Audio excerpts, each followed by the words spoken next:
the first time Marcus Hale saw her. She was sitting on the cold metal bench outside Docking Bay 47 Shoulders, trembling, face buried in her hands.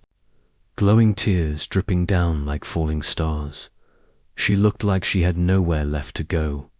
He'd seen that expression many times before on soldiers who'd lost their squads, on refugees who'd lost their planets, and once, in the mirror after the war, stole his wife and left him a single father to a stubborn 8-year-old girl. But this woman, she wasn't human.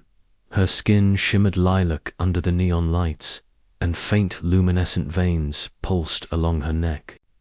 Her silver hair cascaded down as though gravity didn't fully understand how it was supposed to work around her, and yet she looked more broken than anyone he'd seen in years. His daughter, Talia, tugged at his hand. "Dad, she's crying." Marcus stopped walking. He wanted to mind his business. Really, he did. But the veteran instincts, those old, stubborn things, wouldn't let him. Not when someone needed help. Not when someone looked one breath away from collapsing. He swallowed once, exhaled, and approached.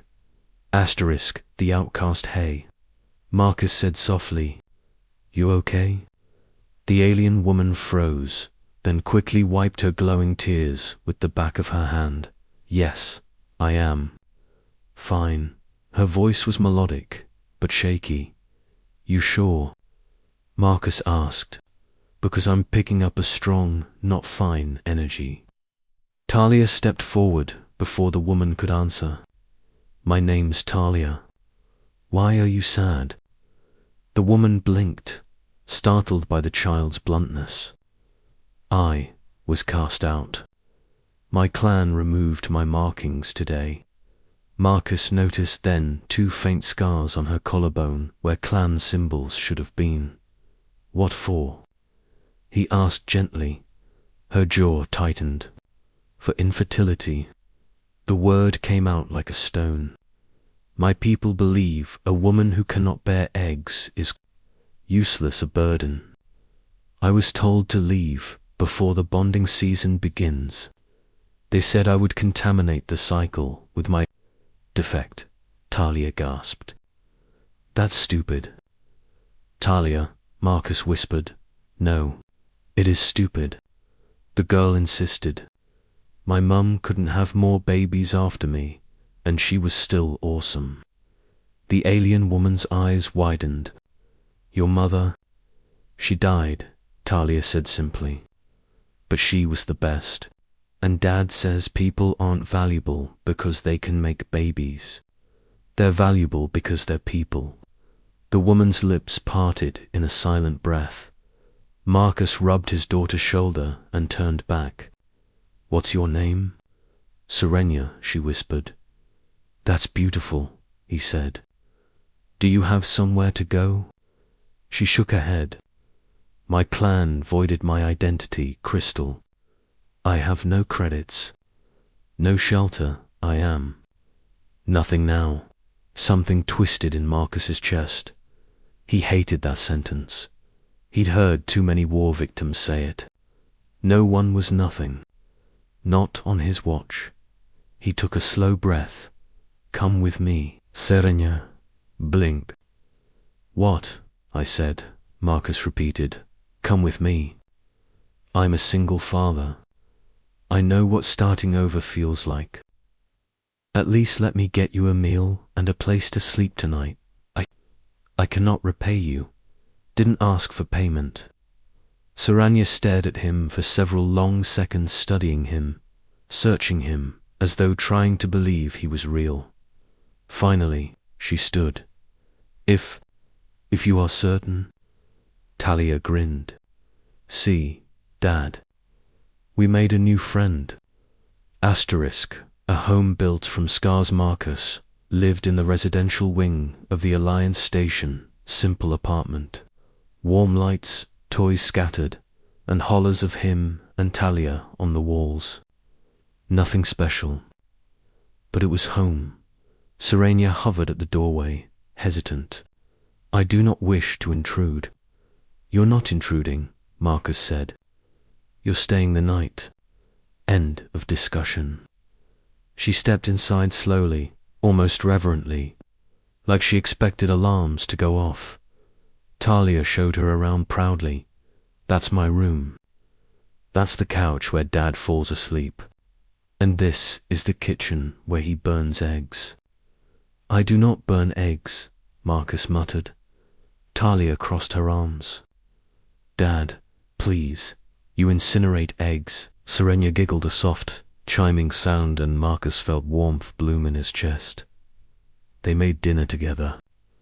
Serenia insisted on helping, using spices he'd never seen and weaving them into the stew like a ritual. When they ate, she took slow, savoring bites, eyes glimmering. This is the first warm food I've had in weeks. You're safe now, Marcus said simply. Eat. Later, when Talia went to bed, Marcus found Serenia standing on the balcony, looking at the stars. Why are you being so kind to me? She asked quietly. Marcus leaned against the railing. Because someone once was kind to me when I didn't deserve it. A soldier in my unit dragged me out of hellfire when I froze. Said, get up, Hale. You don't die today. He exhales. I learned something that day. Nobody climbs out alone. Serenia swallowed hard. My people do not believe in weakness. Then they're wrong. She turned, luminous eyes glistening again. You do not understand. My infertility is not a simple condition. It is seen as a curse. I am forbidden to join a new clan, forbidden to bond. I have no future. Marcus stepped closer. You have a future, he said gently. You're still breathing. That's all the future you need to start. Her breath trembled. Marcus, I do not know how to live alone. He held her gaze. You're not alone anymore. Asterisk the firestorm of prejudice. The next morning, everything went to hell. A delegation from Serenia's clan arrived at the station, armed, furious, and snarling accusations. Marcus and Serenia were eating breakfast when the station AI announced, Clan Vasari warriors request audience with resident Hale Marcus. Priority level, hostile. Serenia turned, pale. Marcus squeezed her hand. You're safe with me. Stay behind me. They met the warriors in the docking corridor. Their leader, a massive male with ridged brows, sneered at Serenia. There is the defective one. Marcus stepped forward. Watch your mouth.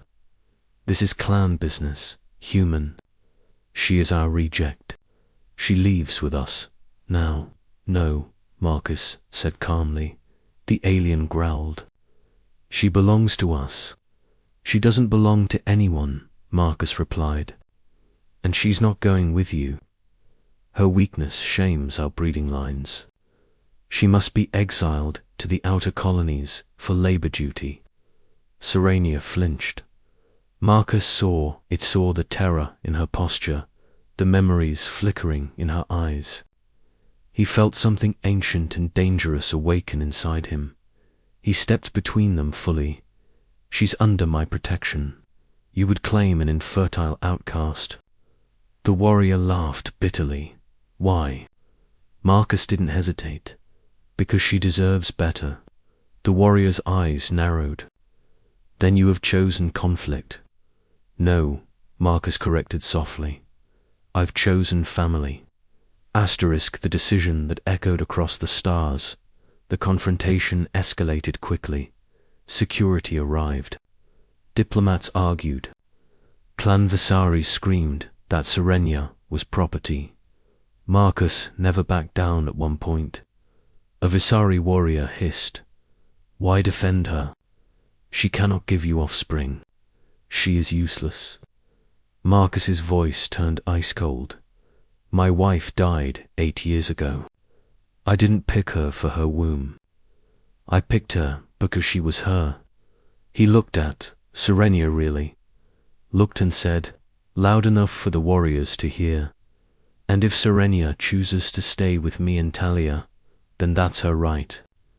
She doesn't need to give me children to have a place in our home." Serenia gasped softly. The warriors faltered confused, thrown off.